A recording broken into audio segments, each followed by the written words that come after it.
दूसरे दिन मुझे हेडक्वार्टर तलब कर लिया गया और उसी दिन से 3 घंटे मेरी तरबियत के लिए मखसूस कर दिए गए। आगाज उसी दिन से हो गया था। पहले दिन मुझे बल्गारिया, यूगोस्लाविया और इतालिया की जोग्राफियाई पोजीशन बताई गई। सोफिया से वेनिस तक के सफर की तफसीलात मुहैया की गई। फिल्मों के जरिए वेनिस तक के रास्ते दिखाए गए। बल्गराद से डैन्यूब के रास्ते ओरिएंट एक्सप्रेस का सफर भी दिखाया गया, क्योंकि मेरे 8 साथी सोफिया ही से वक्त मुकर्रा पर ओरिएंट एक्सप्रेस में सवार होने वाले थे। उन 8 की तफसीलात भी उसी दिन मुहैया कर दी गई थी।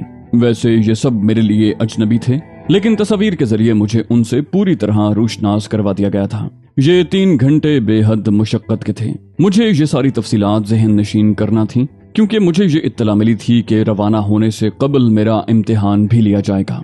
मैंने काफी तवज्जो से ये सारी मालूमात ज़हन नशीन की। लोगों की नामजदगी भी कबूल कर ली गई। उसके सारे मामलात मुझ पर छोड़ दिए गए थे, क्योंकि वो सिर्फ मेरा मावन था। फुर्सत के औकात में मेरे दोस्त मुझसे मिलते रहे।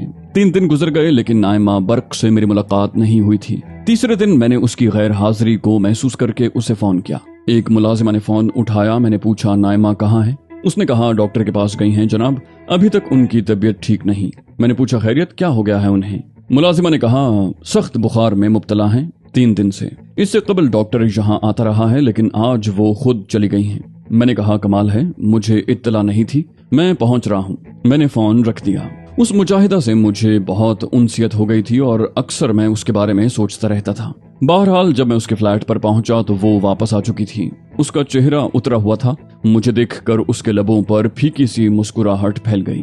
मैंने शिकायती अंदाज में कहा, ये तगाफुल ताज्जुब चीज है मेरे लिए। तुम बीमार थी और मुझे इत्तला तक न हुई। नाइमा ने कहा, मामूली सा बुखार था, कोई खास बात नहीं थी। मैंने कहा, और इस मामूली बुखार ने तुम्हारा चेहरा बिगाड़ कर रख दिया है। यकीन करो मुझे बेहद अफसोस हुआ है। उसने अजीब से लहजे में कहा, क्यों, और ज्यादा बुरी लगने लगी हूँ? मैं झुककर उसे देखने लगा। मैंने चुपते हुए लहजे में पूछा, और ज्यादा से क्या मुराद है? बोली, न जाने क्यों ये मेरी बदबख्ती है कि मैं किसी को मुतासिर नहीं कर पाती। मैंने कहा, नाइमा तुम्हारी बातें मेरी समझ में नहीं आ रही। वो अजीब से अंदाज में हंस पड़ी। बोली, बता रही हूँ कि बुखार ने मेरा दिमाग उलट दिया है। ऐसा ही होता है, बुखार मुझसे बर्दाश्त नहीं होता और ऐसी ही बहकी बहकी बातें करती हूँ। वो दोबारा हंस पड़ी। मैं गहरी निगाहों से उसे देख रहा था। मैंने कहा, कोई बात जरूर है नाइमा, मुझे बताओगी नहीं? क्या तुम मुझसे नाराज हो? यकीन करो मुझे इल्म नहीं हो सका था, ताहम मैं माफी चाहता हूँ। उसने कहा, अली प्लीज शर्मिंदा न करें, न जाने क्या बकवास कर गई हूँ। क्या पियेंगे आप? उसके साथ ही उसने मुलाजिमा को पुकारा। मैंने गहरी सांस लेकर कहा, तुम मुझे लाख बहलाने की कोशिश करो नाइमा, लेकिन तुम्हारे जहन में कोई बात जरूर है। उसने कहा, हिमाकतें पोशीदा ही रहें तो बेहतर होता है अली। इस मौजू को खत्म कर दो। तुम मेरी अयादत को आए मैं शुक्रगुजार हूँ। अगर बीमार ना होती तो तुम्हें तुम्हारी कामयाबियों पर मुबारकबाद देने जरूर आती। इतने मुख्तसर वक्त में बहुत कम लोग ये हैसियत हासिल कर पाते हैं। यकीन करो अली, ये महसूस ही नहीं होता कि तुम हमारे दरमियान नए हो। मैंने जिद करने वाले अंदाज में कहा, मैं इन हिमाकतों के बारे में जानना चाहता हूँ जिनका पोशीदा रहना बेहतर होता है। नाइमा ने इल्तिजा की, अली खुदा के लिए। मैंने कहा, ठीक है नाइमा, मैं तुम्हें किसी बात के लिए मजबूर करने का हक नहीं रखता, ताहम ये कसक मेरे जहन में हमेशा रहेगी। वो बोली, मेरे लिए ये नेक फाल होगा।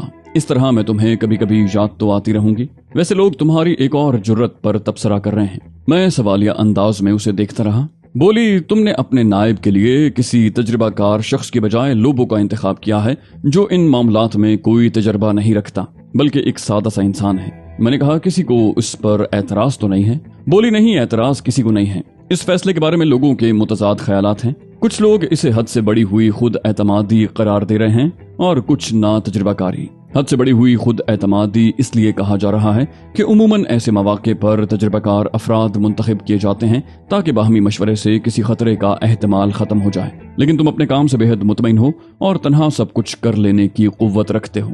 मैंने कहा, हालांकि ऐसी बात नहीं है नाइमा। लोबो का इंतखाब मैंने सिर्फ चंद वजूह की बिना पर किया है, जिसके बारे में मैं फवाद को बता चुका हूँ। उसने कहा, मुझे यकीन है तुमने गलत नहीं सोचा होगा।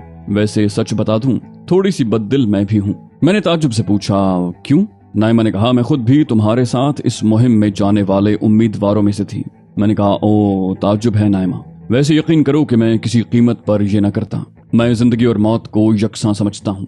کسی مہم کی انجام دہی کے وقت میں وہ سارے کام کرنے کے لیے بھی تیار رہتا ہوں جن میں موت 99% اور زندگی صرف 1% ہو، لیکن اگر میرے ذہن پر کسی دوسرے کی زندگی بچانے کا خیال مسلط ہو تو پھر میں ناکارہ ہو جاؤں گا۔ اس نے کہا، میں تربیت یافتہ ہوں علی، سند ملی ہے مجھے۔ میں نے کہا، یقیناً ان الفاظ سے تمہاری یا کسی اور کی توہین مقصود نہیں ہے، بس اپنے دل کی بات کر رہا ہوں۔ نائمہ نے فوراً بات بدل دی، بولی 17 تاریخ کو روانہ ہو رہے ہو؟ میں نے کہا ہاں۔ بولی اب دوبارہ ملاقات مشکل ہے، میری ساری دعائیں تمہارے ساتھ ہیں۔ میں نے کہا اجازت نائمہ، اب بشرط زندگی واپسی پر ملاقات ہوگی۔ نائمہ نے گردن ہلا دی، پھر میں وہاں سے چلا آیا، لیکن طبیعت کچھ بجھ سی گئی تھی۔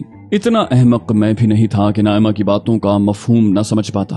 نائمہ کسی حماقت کا شکار ہونے جا رہی تھی۔ اس زندگی میں ان حماقتوں کی گنجائش کہاں تھی؟ آگ اور خون کے کھیل میں حسن و عشق کے لمحات کا تصور بھی مزے کا خیز تھا۔ کم از کم مجھ جیسا انسان یہ دو رخی نہیں چل سکتا تھا۔ میں اپنے مشن سے مخلص تھا اور بس اسی میں مگن رہنا چاہتا تھا۔ کسی دوسرے کھیل کی قطعی گنجائش نہیں تھی۔ گھر واپس آیا تو ایک اور ڈرامہ تیار تھا۔ ہادی اعظمی اور ڈینی مارش اسمتھ میرا انتظار کر رہے تھے۔ پروفیسر ہادی اعظمی کو سلام کر کے میں ڈینی کی خیریت معلوم کرنے لگا۔ ڈینی کی آنکھیں متورم تھیں، یوں لگتا تھا جیسے وہ روتی رہی ہے۔ میں نے پوچھا، خیریت ڈینی؟ بولی ہاں ٹھیک ہوں، آج 4:30 بجے کی فلائٹ سے جا رہی ہوں۔ میں نے کہا ویری گڈ، سارے انتظامات مکمل ہو گئے؟ ڈینی کے بجائے پروفیسر نے کہا ہاں، کوئی رکاوٹ نہیں رہی۔ ڈینی سسکیاں لینے لگی۔ میں نے کہا نئی زندگی کا آغاز کر رہی ہو ڈینی، اس میں رونے کی کیا بات ہے؟ وہ مجرم تھے، تم جانتی ہو، ان کے ہاتھوں میں تمہاری زندگی محفوظ نہیں تھی۔ ہینڈرک انسان نما درندہ تھا، کسی معمولی سی غلطی پر جان لے لینا اس کے لیے کوئی اہمیت نہیں رکھتا تھا۔ تمہیں خوشی ہونی چاہیے کہ تم ان کے چنگل سے نکل کر اب ایک آزاد زندگی گزارو گی، لندن میں اپنی شخصیت بدل لینا۔ ڈینی نے کہا شکریہ علی، کبھی لندن آؤ تو مجھے ضرور تلاش کرنا۔ تھوڑی دیر بیٹھ کر وہ بھی ہادی اعظمی کے ساتھ چلی گئی۔ میں گہری سانس لے کر مسکرانے لگا۔ لوبو کسی کام سے میرے کمرے میں آیا تھا۔ میں نے کہا لوبو یہاں آؤ۔ وہ میرے نزدیک آ گیا۔ میں نے پوچھا مسروف ہو؟ اس نے کہا نہیں ماسٹر، کہو۔ وہ میرے نزدیک آ کر بیٹھ گیا۔ میں نے پوچھا عورت کیا چیز ہے؟ لوبو نے بے دھڑک کہا مرد کے لیے مسلسل سر درد۔ میں ہنس پڑا۔ میں نے پوچھا یہ تمہارا آخری فیصلہ ہے؟ لوبو نے جواب دیا میرا نہیں ماسٹر، تاریخ کا۔ میں نے کہا لیکن ہمارے سامنے وہ بڑی مقدس شکلوں میں بھی موجود ہیں، ماں بہن بیٹی کی شکل میں۔ لوبو نے کہا مانتا ہوں ماسٹر، بیوی کی حیثیت سے ہمیں اس کے لیے کولو کا بیل بننا پڑتا ہے، ناز و انداز اٹھانے پڑتے ہیں۔ محبوبہ کی شکل ہو تو سارے زمانے کو دھوکہ دینا پڑتا ہے، اپنی بساط اور اوقات سے بڑھ کر اس کے سامنے آنا ہوتا ہے۔ اگر ہم اسے نفرت کریں تو بھی ماں بہن اور بیٹی کی شکل میں ہم اس کے احترام کے لیے مجبور ہیں، کیونکہ ہماری ماں کسی کی بیوی ہوتی ہے، بہن اور بیٹی بھی۔ کچھ ہمارے لیے پریشان کن ہوتی ہیں، کچھ دوسروں کے لیے۔ لوبو نے کہا اور میں بے اختیار ہنسنے لگا۔ میں نے کہا یار لوبو تو فلسفر ہے، کوئی چوٹ کھا چکا ہے؟ بولا نہیں ماسٹر، لوبو بچپن میں اپنے وطن سے دور ہو گیا تھا، اس لیے اپنی نسل کی لڑکیوں سے تو رابطہ ہی ٹوٹ گیا۔ یہاں آ گئے تو شکل اس قابل نہ تھی کہ ان کی توجہ کا مرکز بنتے۔ بات کبھی ہنسنے بولنے سے آگے نہ بڑھی، لیکن چوٹ کھائے ہوئوں کو بہت قریب سے دیکھا ہے اور خود پر اس سلسلے میں فخر کیا ہے۔ میں نے ہنستے ہوئے کہا بہت خوب، تو بہت سخت انسان ہے لوبو۔ لوبو بھی ہنستا رہا۔ اس سے گفتگو کرنے کے بعد تھوڑی سی ذہنی تفریح حاصل ہو گئی تھی اور نائمہ برق اور ڈینی کی کیفیات کا اثر ختم ہو گیا تھا۔ 16 تاریخ امتحان کی تاریخ تھی۔ صبح سے شام تک مجھے ہیڈ کوارٹر میں رہنا پڑا۔ امتحان لینے والوں نے کوئی رعایت نہیں کی تھی۔ وینس مجھے ازبر ہو گیا تھا۔ اس کے علاوہ دوسرے تمام امور میں بھی میں نے ان کے سوالات کے جوابات تسلی بخش دیے تھے۔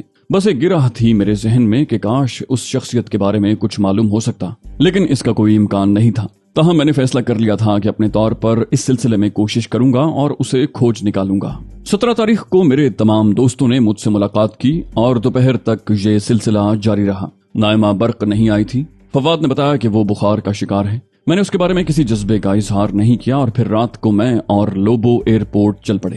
بظاہر کوئی میرے ساتھ نہیں آیا تھا، لیکن میں جانتا تھا کہ درپردہ بہت سی آنکھیں میری نگران ہوں گی۔ لیکن مجھے اس شخصیت کی تلاش تھی اور میں جہاز کے مسافروں میں اسے تلاش کرنا چاہتا تھا۔ آخری لمحات میں ہم طیارے میں داخل ہو گئے۔ ایئر ہوسٹس نے ہمیں ہماری سیٹ بتا دی۔ تمام ضروری امور کے بعد طیارے کے انجن سٹارٹ ہو گئے اور پھر وہ رن وے پر دوڑنے لگا۔ سنسنی خیز سفر کا آغاز ہو گیا تھا۔ طیارہ فضا میں پرسکون پرواز کر رہا تھا۔ ابتدائی مراحل طے ہو گئے تھے اور مسافر اپنی سیٹوں پر آرام سے بیٹھے ہوئے تھے۔ پائلٹ کیبن سے موسم کا حال نشر ہونے لگا۔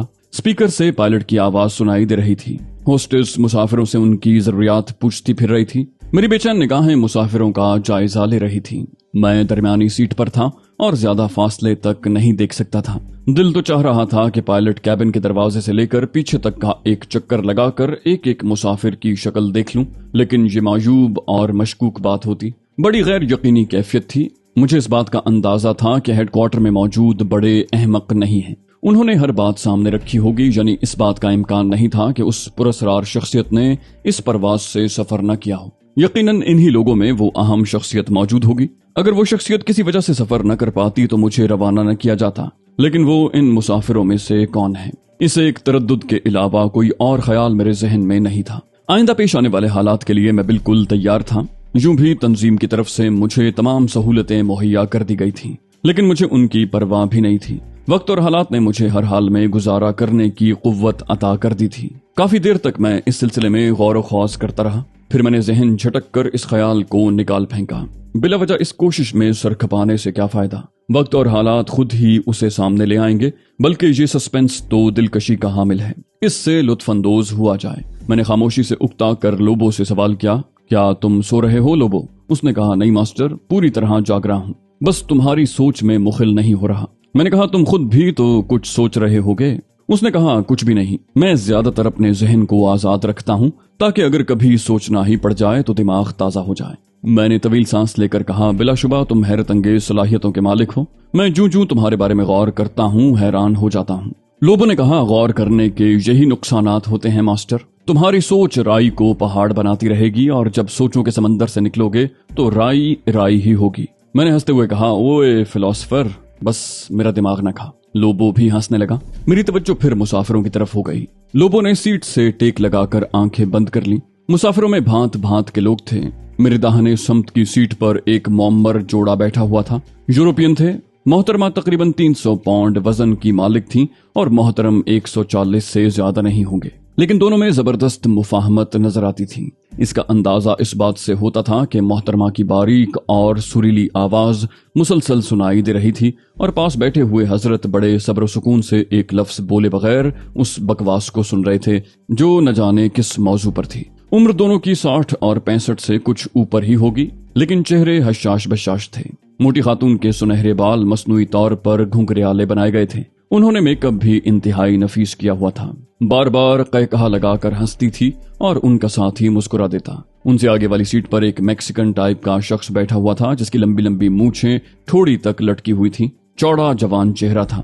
बराबर में बैठे हुए शख्स की शक्ल यहां से नजर नहीं आती थी। तीसरी सीट पर यानी उस पर जो बूढ़े जोड़े के पीछे थी, 2 अफराद बैठे थे, एक मर्द और एक नौजवान लड़की। मर्द उम्र की दरमियानी मंजिल से गुजरकर बुढ़ापे की तरफ जा रहा था। उसका चेहरा पुरवक्कार था और आंखें गहरी जहानत का पता देती थी। नाक भारी, लंबी और मजबूत थी, जिससे उस शख्स की नफीस और पुरसर शख्सियत का इजहार होता था। थोड़ी पर छोटी सी भूरे रंग की दाढ़ी उसके चेहरे मोहरे को खासा बारोब बनाए हुए थी। लड़की हुस्न जमाल का मुंह बोलता पैकर थी। उम्र ज्यादा से ज्यादा 21-22 साल होगी। वो एक निहायत कीमती कोट में मलबूस थी और गहरे रंग का कोट होने की वजह से उसके चेहरे के तमाम नकूश और नुमाया हो गए थे। एक नजर देखने से ही वो खासी जाज़िब निगाह महसूस होती। मजीद मुसाफिरों का जायजा लेने की ख्वाहिश बेख्तियार मेरे दिल में उभरी और मैं इस ख्वाहिश को दबा न सका। चुनाचे अपनी जगह से उठकर जहाज के अकबी हिस्से में बने हुए बाथरूम की जानिब बढ़ गया। मैं सुस्त रवि से बाथरूम की जानिब गया था और अपना रुख एक ही जानिब रखा था। मेरे बाएं तरफ जितने भी मुसाफिर बैठे हुए थे उन्हें देखता हुआ मैं बाथरूम में घुस गया। चंद लम्हात बाथरूम में गुजारने के बाद जब मैं वहां से पलटा तो मैंने चेहरा फिर बाईं तरफ घुमा रखा था। इस तरह जहां मेरी सीट थी वहां तक बैठे हुए तमाम मुसाफिर मेरी निगाह में आ गए। उससे आगे के लोगों को देखना किसी तौर पर मुमकिन नहीं था। चुनाचे मैं अपनी सीट पर आ बैठा। लोबो अब भी सीट की पुश्त से सर टिकाए इत्मीनान से बैठा हुआ था। मैंने सोचा कि अब मजीद जहन को परेशान करने से कोई फायदा नहीं, चुनाचे मैं भी आराम करूं। इस ख्याल से मैंने अपनी सीट खोली और इत्मीनान से नीम तराज हो गया। बहुत से मुसाफिर मुझसे पहले ही अपनी अपनी सीट खोलकर आराम कर रहे थे। यूं भी रात गहरी होती जा रही थी और अब सोने के अलावा और कोई काम नहीं रह गया था। थोड़ी देर तक तो जहन बेदार रहा, फिर आहिस्ता आहिस्ता उस पर सन्नाटे मुसल्लत होते गए और मैं गहरी नींद सो गया। न जाने वो रात का कौन सा पहर था कि दफतन लोबो ने मुझे झंझोड़ कर जगा दिया। वो जोर जोर से मेरा शाना हिला रहा था। मेरी आंख खुल गई। एक लम्हे के लिए तो माहौल का तायुन करने में कुछ दिक्कत पेश आई, लेकिन दूसरे लम्हे मुझे याद आ गया कि मैं अपनी आरामगाह के बेडरूम में नहीं हूँ। जहाज में सफर कर रहा हूँ। फिर लोबो के झंझोड़ने का ख्याल आया और उसकी आवाज कानों में उभरी, मास्टर होशियार, प्लीज होशियार हो जाइए। मैंने संभल कर बैठते हुए कहा, क्या बात है लोबो? 2-3 बार आंखें खोलने और बंद करने से जहन मुस्तैद हो गया। लोबो ने सरगोशी के अंदाज में कहा, पायलट कैबिन में कुछ गड़बड़ है मास्टर। मैं चौकन्ना हो गया, क्या मतलब? वो बोला, वो देखिए, तीनों एयर होस्टेस पायलट कैबिन के पास खड़ी हैं और ये शख्स कैबिन से बाहर आया है। चारों काफी परेशान मालूम होते हैं। उसने सामने इशारा किया। फासला काफी था, इसलिए उन लोगों की आवाजें तो सुनाई नहीं दे रही थी, लेकिन इस बात का बखूबी अंदाजा हो रहा था कि वो चारों परेशान हैं। मैंने उलझे हुए अंदाज में कहा, हुआ क्या है? उसने कहा, मालूम नहीं चीफ। क्या मैं मालूम करूं? मैंने कहा, नहीं, रुक जाओ। और मैं खुद अपनी सीट से उठ गया। हम दोनों के अलावा तकरीबन तमाम मुसाफिर सोए हुए थे, या अगर उनमें से कुछ जाग भी रहे थे तो माहौल से बेगाना थे। मान एक होस्टेस तेज रफ्तारी से स्टुअर्ड कैबिन की जानिब बढ़ी। उसे मेरे नजदीक से गुजरना था। मैंने पूछा, क्या बात है मिस, कोई खास मामला है? वो जबरदस्ती मुस्कुरा दी। बोली, नहीं जनाब, बराह करम आप आराम से तशरीफ रखिए। उसने आगे बढ़ने की कोशिश की, लेकिन मैंने हाथ फैला दिया। मैंने कहा, होस्टेस, अगर कोई खतरनाक बात है तो तुम्हें इससे मुसाफिरों को आगाह करना चाहिए ताकि सब अपने तौर पर होशियार हो जाएं। उसने कहा, अभी कोई फैसला नहीं किया जा सका जनाब, आप मुतमईन रहें। अगर कोई बात हुई तो हम उससे आपको लाइल्म नहीं रखेंगे। होस्टेस ये कहकर आगे बढ़ गई। उसके चेहरे की परेशानी बताती थी कि जरूर कोई खास मामला है। मैं खुद को बाज न रख सका और बर्क रफ्तारी से आगे बढ़ता हुआ पायलट कैबिन के पास पहुंच गया। वो लोग चौंक कर मुझे देखने लगे। मैंने होस्टेस की बजाय उस शख्स को मुखातिब किया जो वहां खड़ा हुआ था। मावन पायलट के लिबास में मलबूस उस शख्स का चेहरा उतरा हुआ था। मैंने कहा, मिस्टर, यूं महसूस होता है जैसे आप लोग किसी परेशानी का शिकार हैं। मेरे ये कहने से उस शख्स ने सरासीमा निगाहों से दोनों होस्टेस की तरफ देखा। उसने कतरे उलझे हुए अंदाज में कहा, जनाब आली, आप इत्मीनान से तशरीफ रखें, हम अभी सूरत हाल का तज्जिया करके आपको बता देंगे। मैंने सख्त लहजे में कहा, मुमकिन है मैं तुम्हारी कुछ मदद कर सकूं, बराह करम मुझे सूरत हाल बताओ। वो मुसाफिरों पर निगाह दौड़ाने लगा। उसने तशवीशनाक चेहरा बना के जवाब दिया, जनाब, अफरा तफरी फैल जाएगी और ये अफरा तफरी हमारे लिए ज्यादा नुकसानदेह हो सकती है। मैंने कहा, मैं मानता हूँ, लेकिन सब लोगों को बताने की जरूरत नहीं है, सिर्फ मुझे बताओ क्या मामला है। मैंने नरमी से काम लिया। अब इसमें किसी शक व शुबे की गुंजाइश नहीं थी कि कोई खास मसला दरपेश था। उसने एक लम्हे के लिए कुछ सोचा, फिर आहिस्ते से बोला, मेरा नाम मैग कॉर्नर है, मावन पायलट हूँ। मेरे साथ एक और मावन पायलट है, उसका नाम डायर है। हमारा चीफ पायलट माइकल है। डायर को न जाने क्या हो गया है जनाब, हमारा जाना पहचाना आदमी है, लेकिन उसने माइकल की कनपटी पर रिवॉल्वर रख दिया है और तैयारे को किसी खास समत में ले जाने की हिदायत कर रहा है। मैंने कहा, ओ हाई जैकिंग? वो बोला, जी हाँ जनाब, यही समझ लें, लेकिन हैरत की बात यह है कि हाई जैकर हमारा ही एक आदमी है। मैंने कहा, मुमकिन है वो मेकअप में हो? उसने कहा, मुश्किल है जनाब, हम लोग पुराने साथी हैं, लेकिन अगर आपका कहा दुरुस्त है तो फिर कोई लंबी साजिश मालूम होती है। मैंने पूछा, मिस्टर माइकल क्या कर रहे हैं? मैग ने जवाब दिया, वो अभी उससे बात कर रहे हैं। मैंने पूछा, तुम बाहर कैसे आ गए? उसने कहा, डायर ने पिस्तौल के जरिए मुझे बाहर निकालकर पायलट कैबिन का दरवाजा अंदर से बंद कर लिया है। ये दरवाजा अब बाहर से नहीं खुल सकता जनाब, सिवाय इसके कि हम इसे तोड़ने की कोशिश करें। मैंने कहा, और ये कोशिश नुकसानदेह भी हो सकती है। मैग ने कहा, जी हाँ, इसीलिए हम परेशान हैं। मैं ठोड़ी खुजाने लगा। बात बेहद तशवीशनाक थी। तैयारा हाईजैक करके कहाँ ले जाया जा रहा था। तो दोस्तों, ये थी हमारी आज की एपिसोड। उम्मीद करते हैं आपको हमारी कहानी पसंद आई होगी। जाने से पहले इस वीडियो को लाइक कीजिए और शेयर करना मत भूलिए। कमेंट करके हमें बताइए कि आपको हमारी वीडियो कैसी लगी, और अगर अभी तक आपने इस चैनल को सब्सक्राइब नहीं किया तो इसे सब्सक्राइब कीजिए और बेल आइकन दबाकर ऑल नोटिफिकेशंस ऑन कर लीजिए।